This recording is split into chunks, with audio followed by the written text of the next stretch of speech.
Guardians, what's going on, ladies and gentlemen? Your boy Sly here with another Destiny 2 latest news video. So, what a week it has been, right? Am I right? Am I right or am I right? Tons of information, tons of speculation, hype, excitement, expectations, conversations. It has been an incredible week, and the beta isn't even out yet. So, what we're going to do this time around, we're going to check out the most prevalent news of the week, along with some of the new facts that we just found out about a few hours ago, which I think is pretty epic. So, there's a lot to talk about, but first, let's do a little plugging. Now, if you're new to the channel, welcome, friend. I am always glad to have some new peeps here in the nation. So, if you're a fan of Destiny, Anthem, or just gaming in general, you definitely came to the right place. Also, for those who are subscribers to Sly Nation, I have some Destiny beta codes that I will be giving away to subscribers of the channel. Now, I'm saving a few for Twitter and also a few for a different giveaway video, but if you need a beta access code, comment down below saying that you're interested. Just comment something cool and then use the hashtag SlyNation in your comment. This way I can use an app to randomly select a hashtag instead of trying to get into the whole random comment mess. So, like I said, if you need a beta key, I will be giving 3 away in this video. So make sure you are indeed a subscriber to Sly Nation, comment something awesome down below, and be sure to include the hashtag Sly Nation. If you don't follow these rules, you could miss your chance. I will also be making a giveaway video this weekend to give out some more beta codes, so keep an eye on that as well. If you don't win one from this video or from Bungie, IGN, other YouTubers, etc., bookmark my page, come back here soon, we'll see what we can do. But for now, let's get into this week's Destiny 2 latest news. So as I'm sure you are all aware of by now, most of July IGN has had Destiny 2 as their IGN first. Tons of reveals, exclusives, gameplay, and much more. Also, like we just talked about, the beta will be live this Tuesday, the 18th. It starts on the PS4 on the 18th and then on the Xbox the 19th. The early access closed beta ends the 21st, but it doesn't really end, it just simply rolls over into the open beta where everyone will get a chance to play Destiny 2 on July 21st, and then it finally ends completely for everyone on the 23rd. Unfortunately, PC players will not see a beta until late August, but the PC release date has been confirmed for October 24th, so be sure to take note of that. While the beta is going on, we will have access to one story mission, which is Homecoming, and hopefully it'll be the extended version. We'll also have access to one strike, the Inverted Spire, and then of course there will also be Crucible, which everyone, including myself, is the most excited for. It will feature the new game mode Countdown, and of course the classic game mode Control. Now, as far as maps go, it has not been confirmed, but I think we will get a chance to play all 3 of the revealed maps. In the weekly update, they only confirmed the game types, not which maps will be available, but I think they unveil these new ones before the beta for that specific reason. So, it will be nice to have some rotation in the firing lanes and, of course, to take a look around. The 3 maps we know of so far are Midtown, Endless Vale, and Vostok. Also, during the last day of the beta, which will be July 23rd, a Sunday, Bungie will open up the farm, which is the new social space, for everyone to take a look at. However, this will only last for 1 hour. It starts at 10 a.m. Pacific, which is 1 p.m. Eastern US time. So, if you do wish to take a look, that is the only time it can happen until D2 releases. So, be sure to remember that. Alright, so now close your eyes. Think back to the original Destiny beta 3 years ago. Remember when Bungie surprised everyone by opening up the moon for a few hours one day? While I don't think we're going to have full reign to an entire destination like we did with Old Russia, I do think they will have something else in store for us. I think we're going to be able to explore a little bit of the open world, at least one section of a patrol somewhere. The rest will be closed off. Again, speculation completely, but I will think it'll open up the same time as the farm. This way they can test the servers and the transitions from the new social space to the open world. The more active social space, by the way, can now hold 26 people compared to 16 in the tower. Once again, this is completely speculation, but it's a great way to test player migration. Alright, so guys, enough about the beta. Let's get into the good stuff, the real news of the week. So, along with the beta and the 3 confirmed subclasses, which are the Titan Sentinel, the Arcstrider Hunter, and the Dawnblade Warlock, 3 more have been added to the list: Striker Titan, Gunslinger Hunter, and, drumroll, the Voidwalker Warlock. Now, I did a breakdown video of the Sentinel Titan earlier this week, which you can find in the description box down below. But the Titan in general has seen a few new announcements. First is that the Ward of Dawn does come with Armor of Light, as you can see here. Now, no word on if blessings or weapons will make an appearance, and personally, I don't think they will. But Armor of Light is definitely confirmed. Also, the Sentinel will now use a Void Wall grenade, which you can check out right here. You can see not only the Void Wall grenade symbol, but you can see it in action as well for a quick second.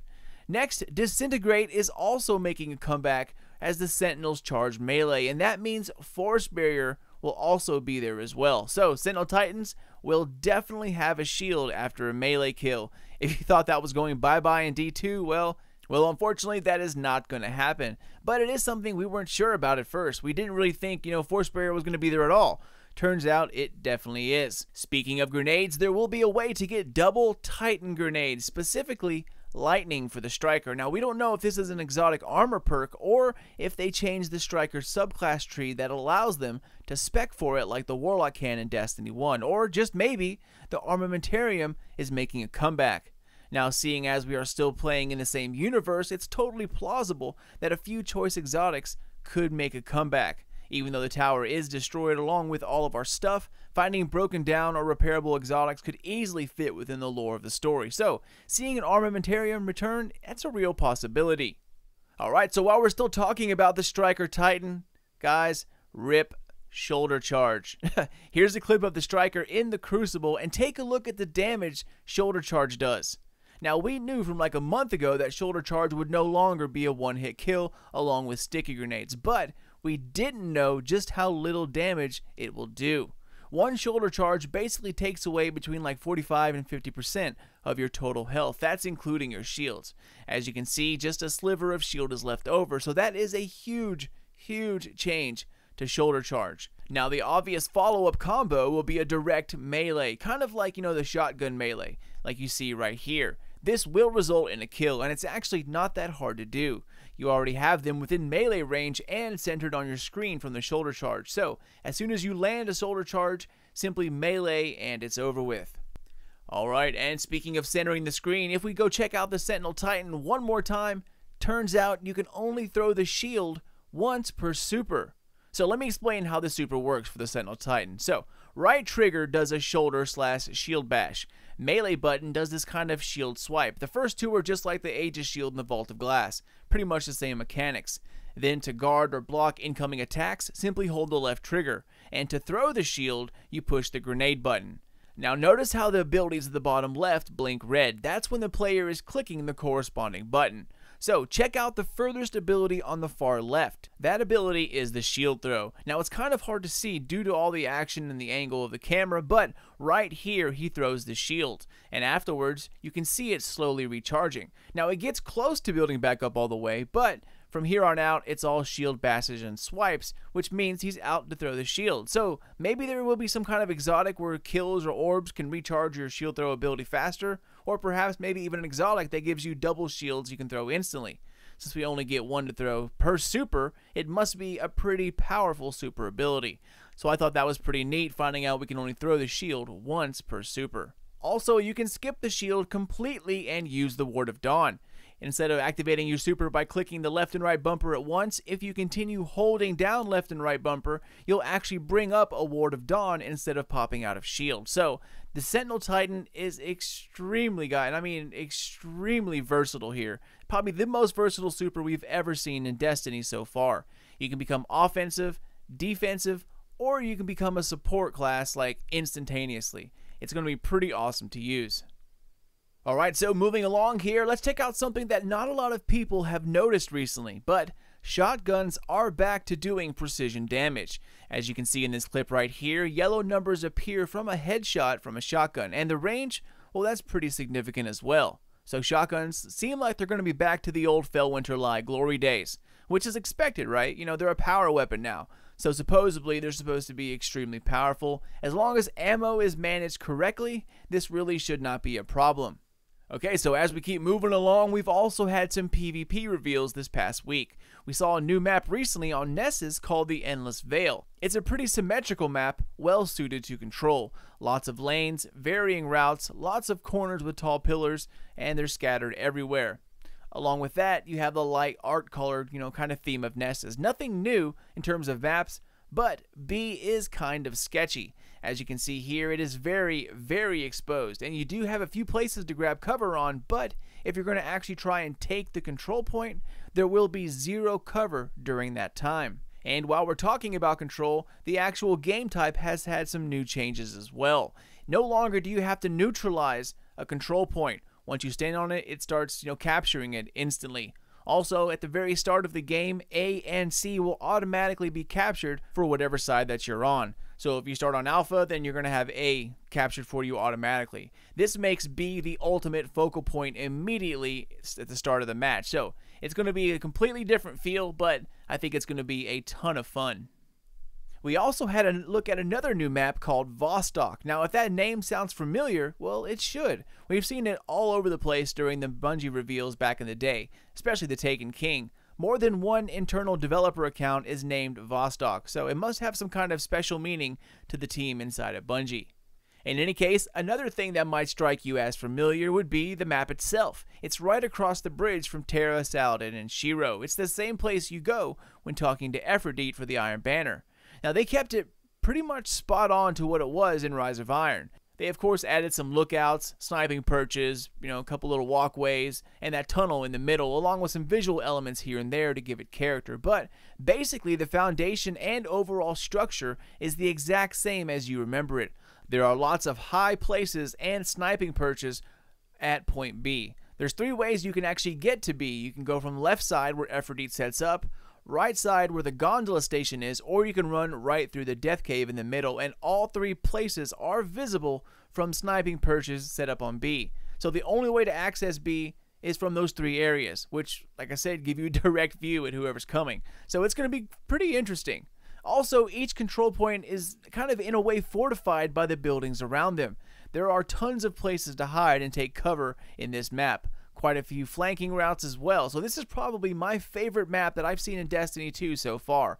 Not because it's a nod to the original, but just the way it's set up. You have close quarters, tons of spaces for primary engagements, and of course, a lot of sniping lanes. This map will definitely be a fun one, I guarantee it. Alright, so next up, let's take a look at a little Warlock gameplay. Now, the Voidwalker will also make an appearance in the Destiny 2 beta, and that, my friends, is freaking awesome. There for a minute, some of us, including myself, were worried that the Voidwalker was going to be scrapped and changed to something else, like something completely different, like, I don't know, the Void Slinger or something like that. A Warlock with like some cheesy lasso. Anyways, a few things that I noticed there is that first, scatter grenades are definitely here to stay. They are making a comeback in Destiny 2. As you can see the detonation right here. They don't seem to be as plentiful or as bouncy as the previous scatter grenades, and the explosions do seem a bit smaller in general, but that fits with the overall grenade theme of Destiny 2, so no big shock there. Also, energy drain is making a comeback as well. Not sure what options will come with it, but we can see that energy drain is here clear as day as one of the abilities. Now, of course, what makes the Voidwalker a Voidwalker is the Nova Bomb, and it has seen a pretty big change, as you can check out right here. It's this huge, slow-moving ball of energy. Now, we don't know all the details about the Nova Bomb just yet, but this clip sheds some light, and we have some more information from IGN as well. First, take a look at what happens to the Nova Bomb when it detonates. First, of course, it tracks you down like some kind of bloodhound. I mean, look at that. The thing takes a right around the corner. Now that is some freaking tracking. But after that, it slowly but surely tracks its targets and then detonate. But when it does, notice what comes out of the Nova Bomb itself. Axion darts. Now, we're not sure if these simply clean up what's left over after the Nova Bomb explodes, or if enemies killed by your Nova Bomb explode and then release these with it. Now, the big news here was just released a few hours ago. We had some more information dropped from IGN via their weekly podcast, Fireteam Chat. Turns out you can actually control your Nova Bomb. You can make it stop dead in its tracks, detonate, and even split it up into something similar to the vanilla Destiny's scatter option. Take a listen, guys. Around with the Nova. It's really interesting. Here's the thing that's not in any of the videos that we didn't mention. We were told that you can actually shoot the Nova bomb and stop it. Yeah. Or it breaks into parts, actually. Yeah. And so yeah, we weren't able to get there, but that was what I was going to say. Try shooting your Nova. So how sick was that, right? But it will be fun to see if you can control the Nova bomb and what the differences are between the D1 Nova and the D2 Nova. According to Frank Mirabella from IGN, it is a tremendous difference. So while we're on supers and abilities, something else I wanted to point out. Have any of y'all out there noticed just how slow supers and abilities recharge this time around in Destiny 2? I talked about this in one of my other videos yesterday, but what I found out here recently changes everything. I mean, look at some of these abilities recharge. It's just crazy how slow they seem to be coming back. But that's not the only thing that's slow to recharge. Take a look at your super bar as well. It seems like you get less energy per kill and it recharges slower while you're killing. You don't see many grenades being thrown here either. So if you can somehow start out with 2, like for instance the Striker Titan grenade we talked about earlier by equipping an exotic or something like that, that will be a huge advantage. Even though in Destiny 1, 2 grenades wasn't that big of a deal, but perhaps now it will be. But the reason why I'm bringing this up is that, again, according to the guys at IGN, not all players in the Crucible will even get a chance to use their super in a Crucible match. That's right, guys, you could go through an entire game of PvP play and not have your super activated once. And not because you're not going to activate it yourself, because your super energy isn't high enough to activate it, even if you're killing. That is a huge change to the way this game is played in PvP. Supers are always like, the ace up your sleeve. If your team is like down in trials, a few well-utilized supers can turn the tide in your favor. So what happens if you don't have the opportunity anymore? Well, according to IGN, guys, super recharge is so slow that this is a total possibility. And while playing, it happened to not only them, but as well as Bungie playtesters in the game. So that right there just kind of blew my mind. I totally thought they were joking, but they're really serious about that. For example, take a look at this Titan. He goes on multiple killing sprees, and then after like 15 kills, he's only like 2/3 full. Now imagine if you're just an average player where you get, 10, 11 kills per game, or even less if you're having a bad day. So this is a real possibility, guys. Have a listen. Yeah. Looking at the footage, by the way, on Control, it was about 1 super around. Yeah, it's definitely slow charge, like it is, which was good. I didn't feel like you all hit critical mass and then it was just like a mess. Yeah, but there's some matches there, if you're not doing well, like I know there's 1 or 2 gameplay where, we weren't doing great. Didn't even get the super. So Now, before we freak out, we need to wait for the beta. This is an old build that they played, so super regens could have been amped up tremendously since they last played, or at least energy per kill. We'll know for sure in the beta, but before we freak out, I say we wait for it. Okay, so moving on towards the end here, guys, something I am absolutely ecstatic over, and it's not even that big of a deal, a clamber mechanic, aka Warlock Jump Assist. Now take a look at this beautiful move. This Titanfall, kind of Call of Duty-esque move is a game changer for the Warlock. Now, the fellow Warlocks out there, you guys know how big of a deal this really is. Of course, for Titans and Hunters, you're laughing saying, WTF, but I assure you, this is awesome. Of course, it will be available for all characters, but the others don't really need it, especially the Hunter. If you slide off the side of a cliff or you bump your knee, just jump one more time and ta-da! It's not as easy with the Titan to try to recover a jump. You only have so much boost that if you're too far below the ledge, you cannot boost high enough, to save yourself, unless you use Catapult, of course. But the Warlock, you mess up a Warlock jump and you're straight effed. There's no recovering a Warlock jump, but this right here gives me hope. Alright guys, and the last thing I wanted to show y'all, pictures of class ships. You can clearly see 3 snake logos that have the Hunter emblem right in the middle, and the bottom one appears to have the blue Striker Titan logo on it. So, looks like we might be getting some class specific ships. Also, notice the top one. See that purple? Night Stalker confirmed? Well, maybe. Earlier a player asked Mark Noseworthy if there could be a 3rd subclass coming soon. And the reply was, quote, "While there are many things we are not going to announce or reveal before 9/6, we want the community to have new memories of discovery together." So we can read this a couple different ways. To me, it sounds like the Night Stalker is getting an overhaul like the rest of them, but I think if it does ship with Destiny 2, then it might be an endgame quest to go out and seek your third subclass. This way, you can still have character progression throughout the endgame. However, that is if a third class ships with Destiny 2. I'm not 100% sure we'll see it at the beginning. I think we'll have some kind of DLC fairly soon after launch and after the story settles in that then gives it back to us. And of course, it'll be changed. Either way we look at this, the Night Stalker will be coming out differently than what we know it to be today. Alright, that about does it, Guardians. The only thing left to chat about are some weapons like this one, which early thoughts pointed to be an exotic, but I never suspected that it was. Looks like to me it's simply a new weapon manufacturer. It has this old school assault rifle type look to it. On top of that, we see what appears to be the same gun or same weapon manufacturer in different rates of fire, but with just about identical features. We see it being fired as a scout rifle, a pulse rifle, AR, and then of course a sniper rifle. So either this is one amazing weapon or multiple variations, and judging by the different sights, I'd say they're not the same weapon. Now, apart from that, we've also seen an Omelon auto rifle in action, which I am heavily excited about. The stability on this thing is absolutely insane, and it looks to be pretty deadly. But yeah, that's just about everything in a nutshell. So with that said, thank you all so much for watching and for supporting my channel. If you're new to the channel, thank you so much for watching, and anything you guys can do to help me raise this channel is greatly appreciated. Views, those are totally enough, but if you wish to do something more, linking, commenting, and most important of all, sharing this video on social media helps me out tremendously. There are tons and tons of Destiny YouTubers that it's pretty hard to stand out. So any help from y'all goes a very long way. So again, thanks for being a part of the nation. And if you still need a beta code for early access, I will be giving away 3 codes on this video. So comment down below, say something awesome, include what you're most excited for in Destiny 2, and then be sure to include the hashtag SlyNation. On Sunday, July 16th at 6 p.m. Eastern, I will draw 3 random comments that must have the hashtag SlyNation on them, and that's how winners will be chosen. But you must be subscribed or I will move on to someone else who is. So bookmark this video until Sunday. As always, could not do this without each and every one of you out there with me, so thank you all for the support, and I hope you all keep it here for everything Destiny 2, as I'll be posting vids all throughout the beta, and when it launches, you'll see a flood of content covering just about everything.